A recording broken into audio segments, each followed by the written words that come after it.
Yo, what is up guys, it's Pedro here, and in today's video I'll be talking about another hire that Josh Harris has made to kind of retool this front office and executive board for the Commanders. Also be going over another quarterback that the Commanders are meeting with this week. If you guys are new, make sure to subscribe, hit that like button and the notification bell as well so you never miss a video. Really close to 13,000 subscribers. Let's get there by the end of the month. All right, so let's talk about this hire that the Washington Commanders have made. And I think it is a big hire, and it shows that Josh Harris is really trying to change the culture of this team. And not really the culture, the culture on the, football field, but also, bringing in more innovative guys and stuff that, Dan Snyder was never doing. So, hiring a guy like Eugene Shen in the middle of last year, who's a big analytics guy, bring in some sports science guys, some food and nutritionist guys as well,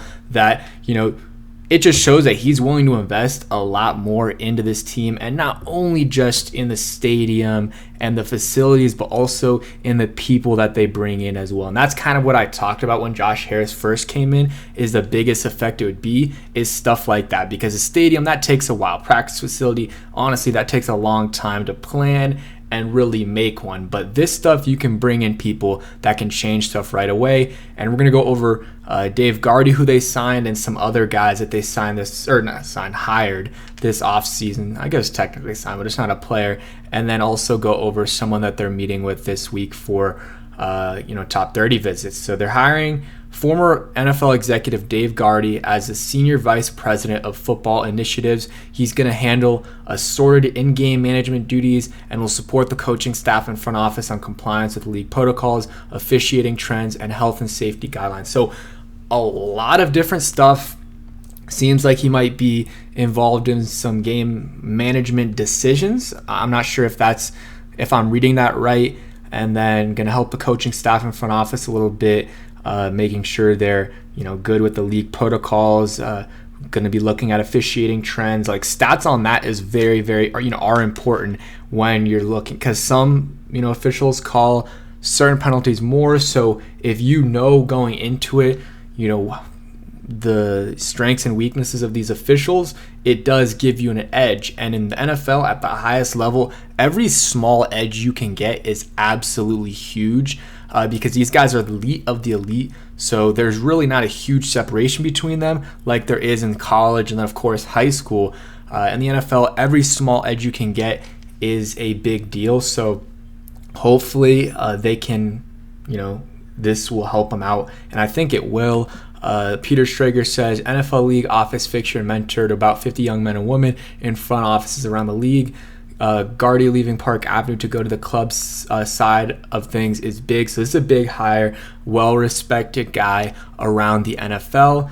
And then let's just go over some of the guys that they brought in this offseason. So obviously Adam Peters was brought in as a general manager, Lance Newmark, assistant GM, and then we still got some of these guys, Martin Mayhew and Rob Rogers. You got Eugene Shen, senior vice president of football strategy. So he's more of an analytics guy, but they brought in some other guys as well. This is more the business operations stuff. You see some of the guys, Jason Wright still there, Doug Williams still there. The other guys and women, I don't know for sure if they've been there for a while. You see some of the VPs, business administration guys, player personnel. Eric Stokes still there. Tim Gribble, Marty Herney, his role changed to advisor. There's a bunch of different people here as well. I'm trying to see if they do have the food science and stuff like that here. I think Tim McGrath is one of those guys that they brought in, senior director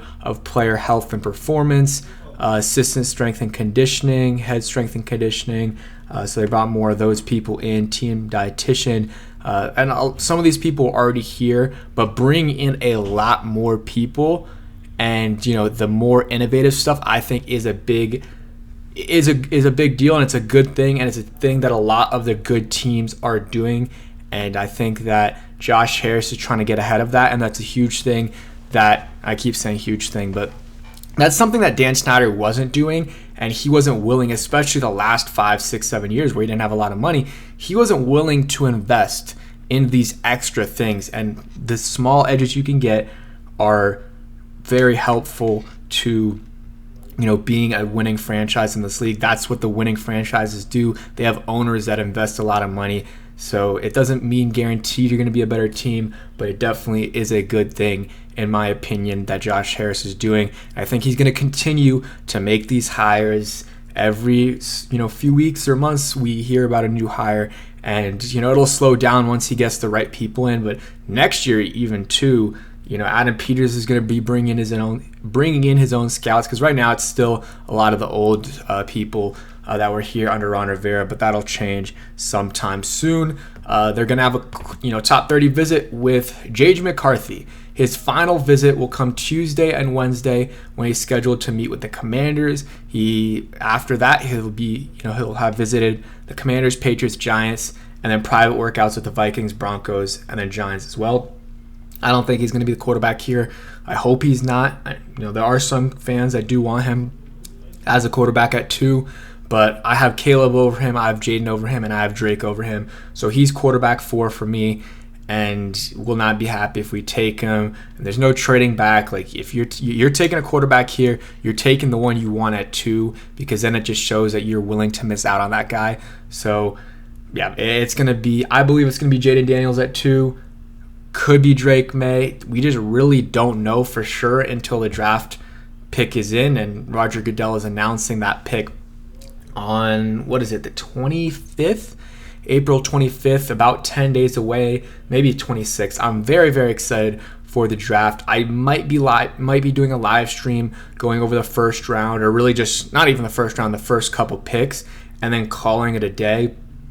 And, we might even have some more picks as well. I wouldn't be surprised if we trade back into the first round to draft a tackle or a receiver to help out our young quarterback in Jaden Daniels or Drake May, or maybe J.J. McCarthy. I think this is due diligence that they're doing. I think they have a very, very good idea of who they're taking, and only something massive would change their pick. If something off the field happens, knock on wood, hopefully that doesn't happen, or someone gets hurt, or the meeting goes terribly, or it goes really, really well, that's the only way I think that anything could change. But at this point, they've known for 3 months that they're going to have the number 2 overall pick.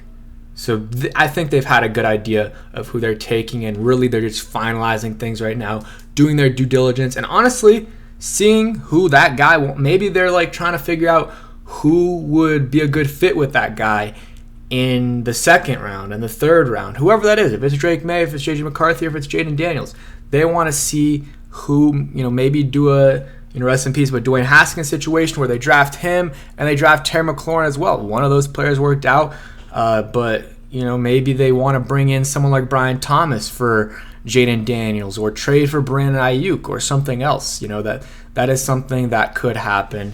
But hey, we're going to have to wait and see. Very excited for the draft coming up very soon. So thank you guys for watching.